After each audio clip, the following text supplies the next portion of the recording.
Karl Rohe, and he's going to be talking about respondent-driven sampling. Thank you so much to the organizers for the invitation and for this great conference. There have been fantastic talks, really great company, and lots of fun all around, so I'm glad to be here. So today I want to talk about respondent-driven sampling and evading the critical threshold. So this is some new work on evading the critical threshold, but before we get there we need to talk about what is the critical threshold, and before that we need to talk about what is respondent-driven sampling. And the key idea is that we want to sample a marginalized or hard-to-reach population. So the canonical example is that you want to say what is the HIV prevalence among injection drug users in, for example, Beirut. We do not have a sampling frame, right? So in classical sampling, you have a list of everybody in your population. You have a list of a method of contacting them, phone numbers. You take a random set of phone numbers, you contact them, and you ask them whatever it is you want to ask them. But we don't have a sampling frame for these marginalized and hard-to-reach populations. You could imagine this more generally with homeless populations or Twitter discussions or political refugees. And so throughout this talk, it's going to be punctuated by clickbait, which I think is the highest form of art in our generation. So pollsters hate this guy for inventing this one weird trick. Take a fast and easy sample of 500 injection drug users in just 1 week. So he came up with a way of solving this problem of how do you get data, right? Just like before even thinking about statistical issues, how do you even get people in this population that is not just a trivial convenience sample? And so, well, you have to start with a convenience sample. Somehow you find an injection drug user, maybe in a methadone clinic, and they form wave 0. And Heckathorn, so this is Doug Heckathorn, his idea was, well, let's pay everybody involved. Let's pay people for taking the survey, and then let's pay them for recruiting friends. So they give people 3 coupons. It has a unique ID on it, so we give you a coupon, you pass it to a friend, the friend comes in, we see the unique ID, and you come in and we pay you $10. Okay? Then you keep doing this and doing this and doing this. Okay, so RDS, as I'll call it, is a motivating example here, but you could imagine lots of other examples where you have a network and you want to sample it, and you don't just have a chain, but you have multiple referrals from each node. So RDS is increasingly popular. The Centers for Disease Control in the United States are basically continuously doing this.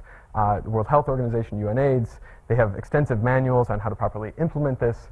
I think the last count was earlier this year. Somebody tallied up more than 460 applications where they've actually done this. Sounds crazy to me. And that's part of what the first part of the talk is about, is how crazy this is, in maybe a surprising way. Okay, so a year and a half ago when I started thinking about this, I think this was how the literature primarily thought about this model is a Markov chain. So xi is an individual in the population, okay? And xi plus 1 is one of xi's friends that they somehow randomly refer, where the distribution is described by a transition matrix. There are lots of things wrong with this model, and I'd be happy to talk about that offline, perhaps in the Q&A if we have time also. But I just want to adjust one thing, which turns out to have crazy implications, where we're not going to have a chain, but a tree. Okay? So instead of a Markov chain, we're going to have a Markov tree, basically. So we find our convenience sample. I'm sorry you cannot see the edges here, but imagine this is a graph. So we start with our convenience sample and we say, Peter, we'd like you to take an HIV test. And Peter says, yeah, I've been engaged in some risky behavior. So he takes it, and then we give him 3 coupons, and he only has 2 friends. They're also named Peter, and they refer to their friends who are also named Peter. And so it traverses the social network like this. And in the end, what we see is this tree. For security reasons, for privacy reasons, we do not get to see if these people are friends. So we do not get to see these edges that may exist here. And we want to say what proportion of everybody is HIV positive only visiting these sample nodes. Okay, so why do they exist? We can come back to this. It's going to be confusing to address this right now because my model, in some sense, it's going to be very confusing if we start addressing this point. Yeah. It's acyclic in practice because if I refer somebody, then they don't resample me. Okay. In my model, there is some resampling. That's why I don't want to in the Markov model, I shouldn't say it's my model, it's the model of literature. So here's a tree from practice. It's of drug users in New York. There's something like 500 individuals that they reached from just one seed node. You can see he's the big guy here. And there's some other trees that did not have this kind of blow up yet. This is the first tree that was published. It's in Heckathorn's first paper where we proposed this. It's something like 117. And you can see that we have demographic information on all of these people. So we have race, gender, and which town they're in. So to talk about the critical threshold, we need to talk about the tree and the structure of the tree. And this turns out to be really critical.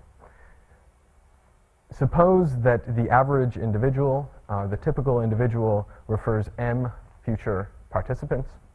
So here M is 2, here M is 1. And when M is bigger, you get a bushier tree. Okay? And so the part one, where we're going to talk about this critical threshold, is that bushy trees obtain highly dependent samples. And this leads to massive standard errors. If the referral rate in particular exceeds this critical threshold, the standard errors decay slower than 1 over square root of n. And this design effect, which is something that's talked about in the sampling literature, and I'll define later. But this thing actually has a critical threshold where it's kind of like constant, and then you get to this point and it blows up. It grows with n. And moreover, there does not appear to be a central limit theorem after this point. And so this is really depressing, but parts 2 and 3 have better news. And I think we'll have time to get to part 3, where we circumvent this critical threshold. Okay, so to give a theorem, we need some notation.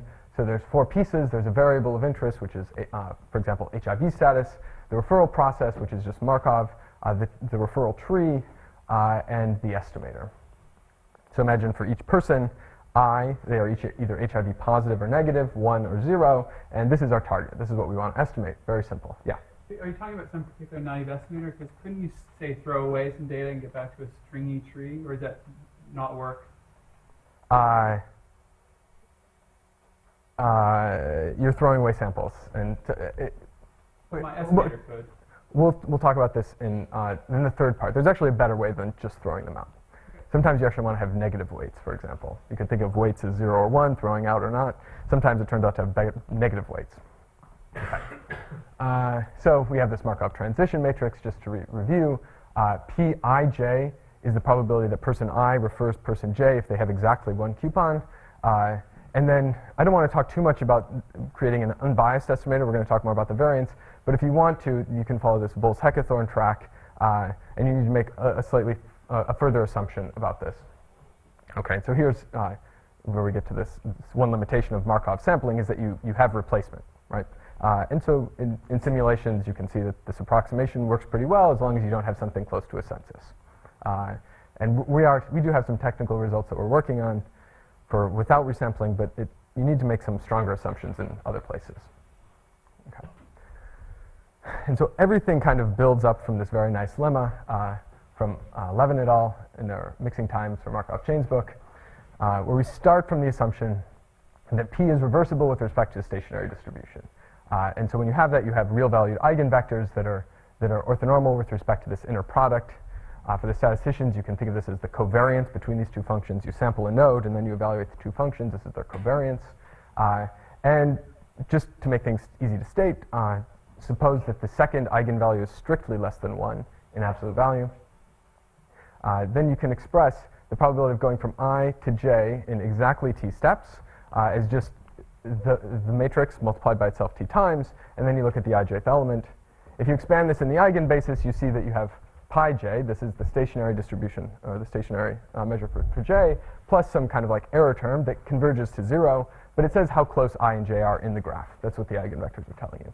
And reversibility is so essential to this, and so I was quite disappointed when earlier in the week Mike Steele said that reversibility is the last refuge of a scoundrel, so perhaps it's future work to see what we can do without reversibility, but sorry. So in clustering analysis, or community detection, or stochastic block model stuff, we like communities. That's what we want to find, right? So here's this political blog data. We like this example because we can find the communities if you do it right. in RDS, these are bad, because what it means is that if you start off at one of these red blogs over here, the next blog that you visit from a random click is likely to be another Republican blog, and another Republican blog, and another Republican blog, and so you get a lot of dependence here, right? And so the eigenstructure kind of captures this. You have a large eigenvalue close to 1, and the eigenvector kind of picks up this difference. So just to review, before we have a Markov chain. This chain is not random here, right? This chain is just a graph. It is what it is. And what it does is it describes the dependence between the random variables, okay? So you have these random variables, which are people. One person refers one person refers one person. And the chain only describes the dependence of this Markov structure. And so the model that we're going to use in the theorem instead supposes that instead of a chain, we have a tree. Okay, you could generate this tree from a random process, but then condition on the tree. And now we're just going to fill it in the same way that we did this, right? Just Markov transitions. You get a Markov transition here, a Markov transition here, and so on. So some probabilists have called this a T for the tree, P for the Markov transition matrix, TP walk on G, where G is the graph. So it's a TP walk on G. And I don't want to talk about the unbiased estimator so much, so we're going to skip over the unbiased. We're going to talk about the variance. In particular, the design effect. So in the sampling literature, we want to know how bad is a sampling design, right? You have a method of collecting data. How bad is it? And this is one measure of how bad it is. It's the variance that you get with an RDS sample divided by the variance with a simple random sample. SRS is simple random sample. This is kind of like gold standard sampling. Right? So maybe you have a design effect of 4, right? So it tells you like how many more samples you need or how much bigger your standard errors are going to be, so on, things like this. And in RDS, it's not just like 4, but it has a critical threshold. So first you need to generate your tree in some way. And so here just Galton-Watson. In the offspring distribution, the average referral rate is M. And we have a bounded fourth moment, which in that literature sounds totally crazy, but for us, this thing is actually bounded. You only give people 3 coupons, so it's fine. Then what happens is the design effect, if M is less than some variable here, or some constant, which I'm going to describe, then the design effect is roughly constant. But if you exceed this critical threshold, then your design effect is blowing up. Okay, so in the picture, as the tree gets bigger and bigger, the strength of the bottleneck, lambda 2, controls the critical threshold. And when you get to the critical threshold, your design effect is just blowing up as n gets bigger and bigger. And so this critical threshold in particular, beta, is just 1 over lambda 2 squared. Yeah? So what's the estimator that you're measuring the variance of? So the Volz-Heckathorn, it's not exactly the Volz-Heckathorn estimator. It's the inverse probability weighted estimator or the sample average. Yeah, thanks. Yeah. So this relates. So you see the critical threshold here. These are some actual trees that we saw in papers. These are just 2 trees where everybody refers to. So in maybe more standard notation, the standard error, if m is less than 1 over lambda 2 squared, is just like 1 over square root of n. These are orders here. If m is bigger than this critical threshold, then your standard errors, they still do decay. Okay, so you don't necessarily just want to throw away data. Maybe you do, but it doesn't imply this. It still gets smaller as n gets bigger, but it's just not as fast. Okay, so why is this hold? What time do I finish here? You have 17 minutes. Okay, great. So you can decompose the variance into the eigenbasis, and this first term is the squared correlation or the covariance between y and this eigenvector, which you think of as representing the bottleneck. Okay? This thing doesn't change with n. The thing that changes with n is this weird function g. And it's exactly this. You have your tree. It's only using the graph structure of the tree, not like the referral process. You pick 2 nodes, uniformly at random from the tree, and you say how far apart are they in the tree distance. So this gives you a random distance d, and now it's the probability generating function for that random variable. Okay, that's what g is. And so d, this is this random pairwise distance, is always less than 2 times the height of the tree. Right, so you have the height of the tree from the seed node all the way down. D cannot be bigger than 2 times the height, right? You could get 2 nodes way down at the bottom, and then maybe the most common ancestor is the root, and that's as big as this can be. So if you have an M tree, or like a Galton-Watson tree, the height of the tree is log mn, which means that you get a bound on D. And so remember, this is just the definition of this probability generating function. We have a simple bound here, which gives, so there's a 2 here because this is the variance. In the standard error, that 2 goes away. But that's the basic idea of why things go bad. Things are just too close in the tree, whereas in a chain, you have order n distances, and here you have logarithmic distances in the tree.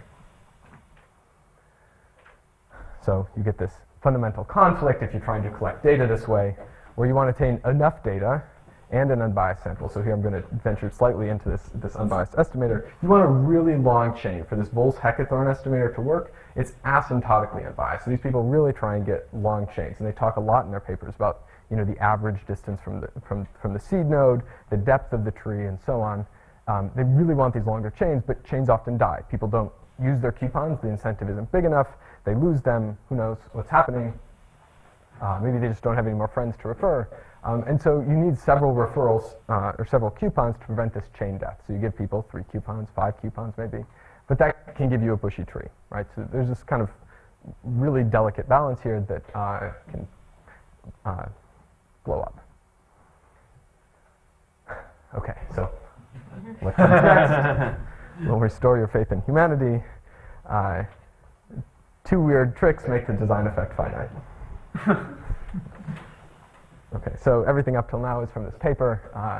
And then there's two tricks. I'm going to talk very quickly about this one, and I'm going to spend more of the time talking about our new estimator. So in part 2, we're going to talk about this new data collection. I should say that this is joint with Mohammed Kabazian, Brett Hanlon, and Zoe Russick.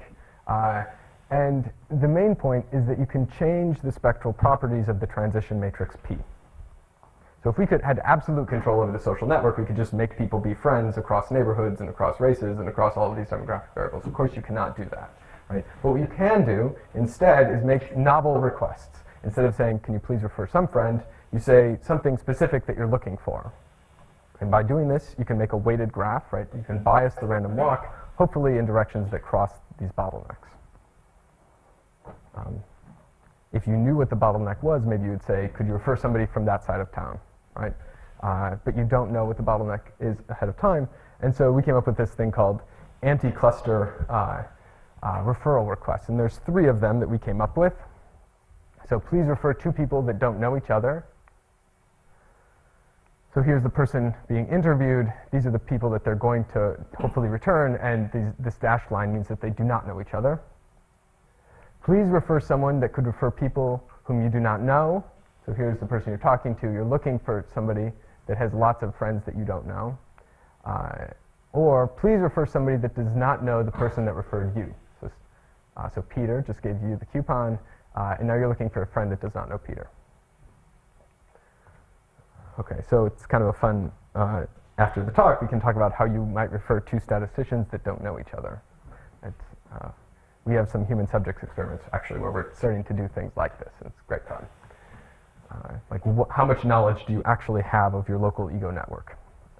Is, I think, an interesting question.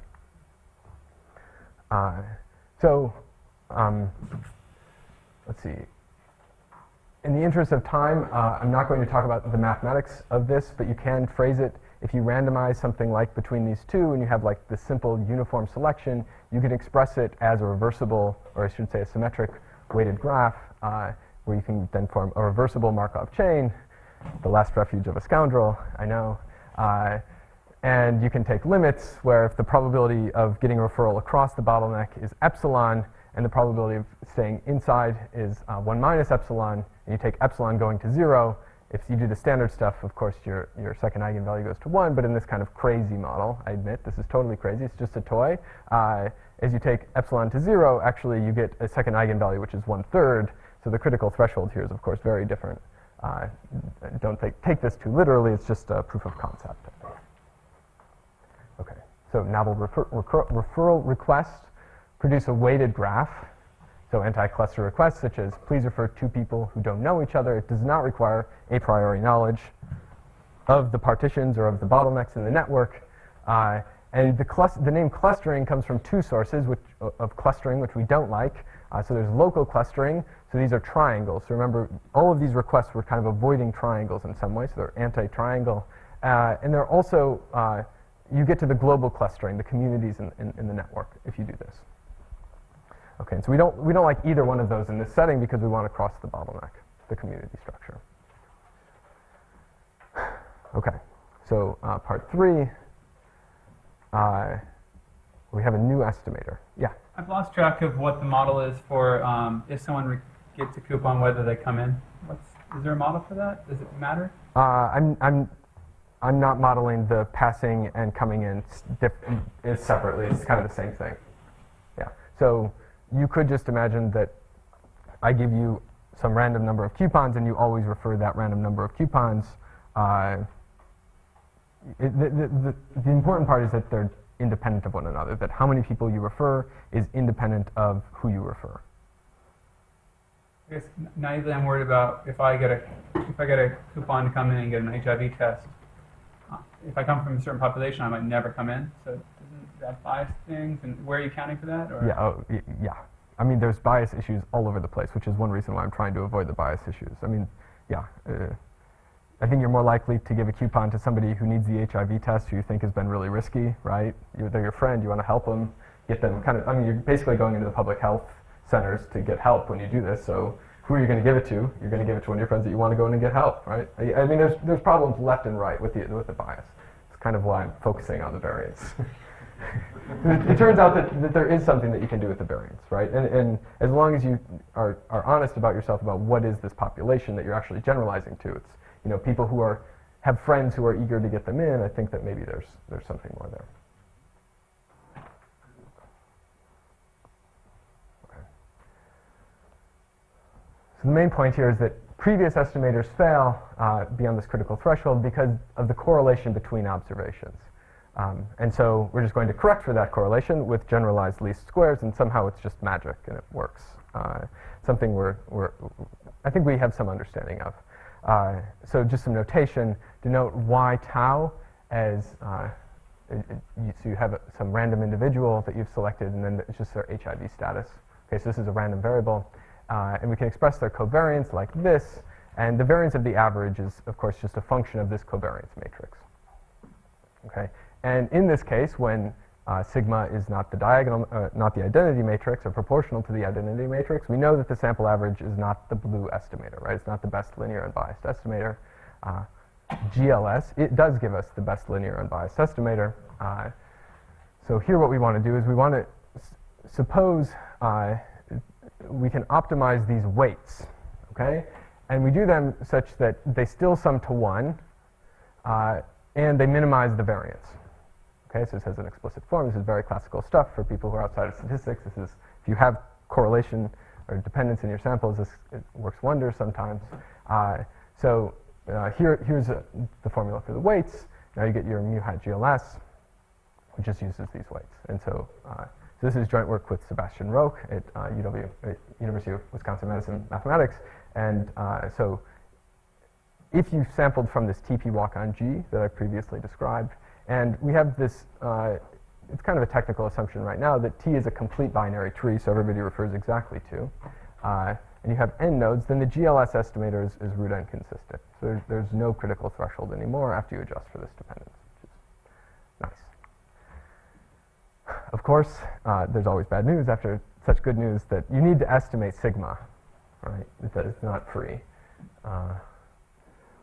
And so it has capital N terms, which is just far too many for you to estimate. So we're going to estimate the leading eigenvalues. We know the distance. This is just the distance in the tree. And we're not going to be able to estimate the complete eigenvector on the entire graph, of course, but we only need to estimate somehow it's like covariance with y.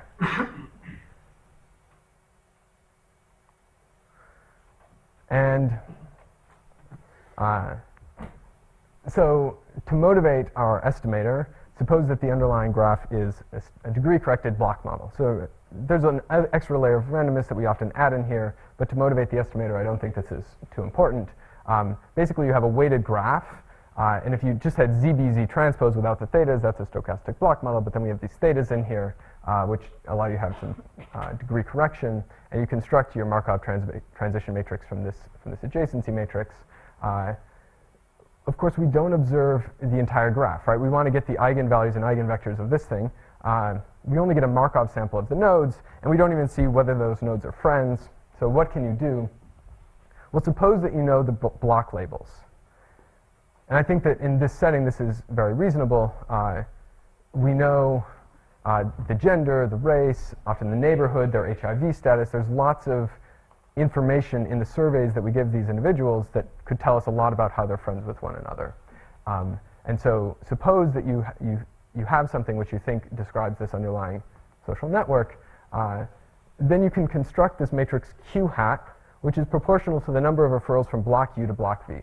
So if you have two blocks, you just say, how many times did it happen in my sample where somebody in block 1 referred somebody in block 2, and so on. And under the TP walk on G, and this is script P, so we're using this as our adjacency matrix, the expectation of this Q hat is exactly B, or proportional to B. And that's great because and I should say that this is under a specific way of getting rid of the identifiability constraint.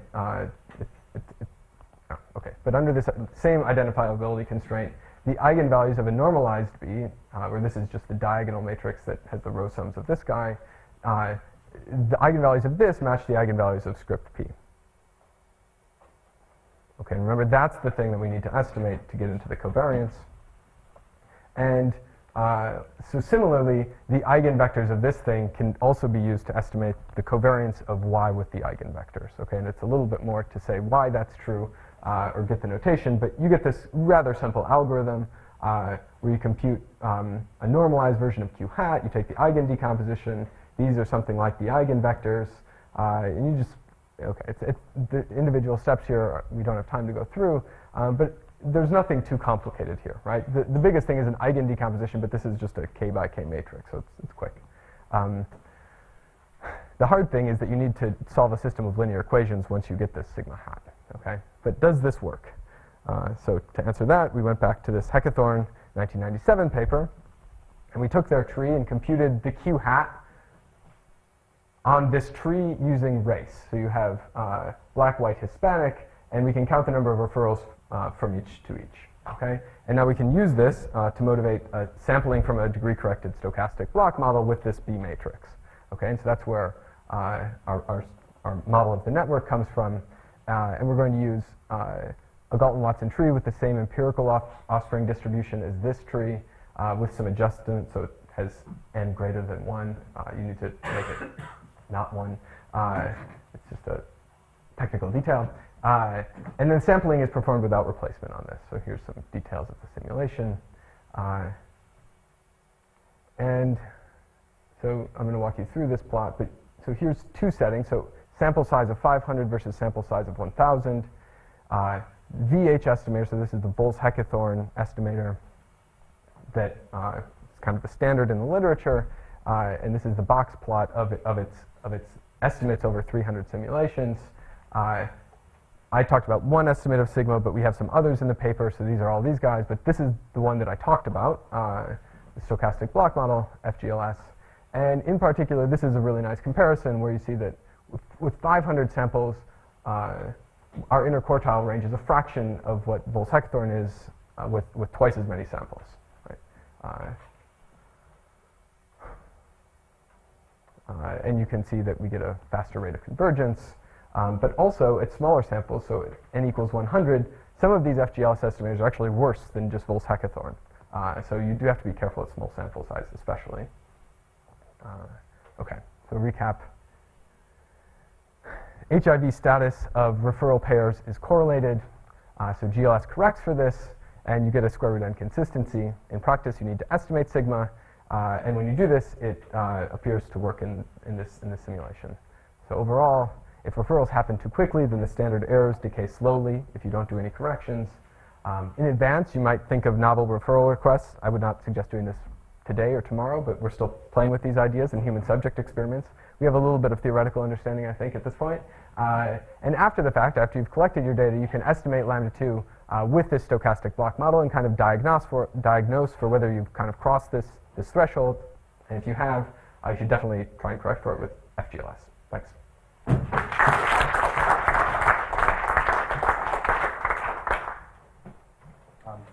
I guess we have a time for one quick question. So probably most likely you won't have 100% compliance rate, right? Because people might not follow. So can you extend the result to less than 100% compliance rate?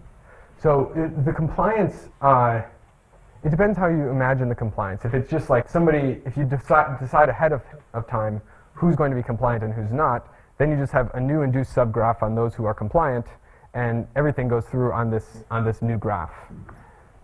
These issues, I mean, all of the variance calculations then still go through just on this new graph. These sorts of compliance issues are a huge problem for the bias, though. It really comes into the bias. You can imagine this being highly correlated with Y. Peter, would you like to ask your question? Just very quickly, so the problem with feasible GLS at low sample sizes, is that just the instability of the covariance estimator? Is that what's going on? And if so, could you improve that by sort of shrinking it? So in the estimator, I didn't tell you what these other estimators are that do horribly wrong. But they're basically looking at like autocorrelation or first differences, and these things are highly, highly unstable. The stochastic block model, at least in the simulations we've done, appears much more stable than that. And the benefit that it has is that you're saying, I know what the covariance is decided by. It's this block label Z, which is race or gender, where those other estimators don't have that. So I think if you're willing to make this additional assumption, which is kind of checkable, I don't think it's as unstable.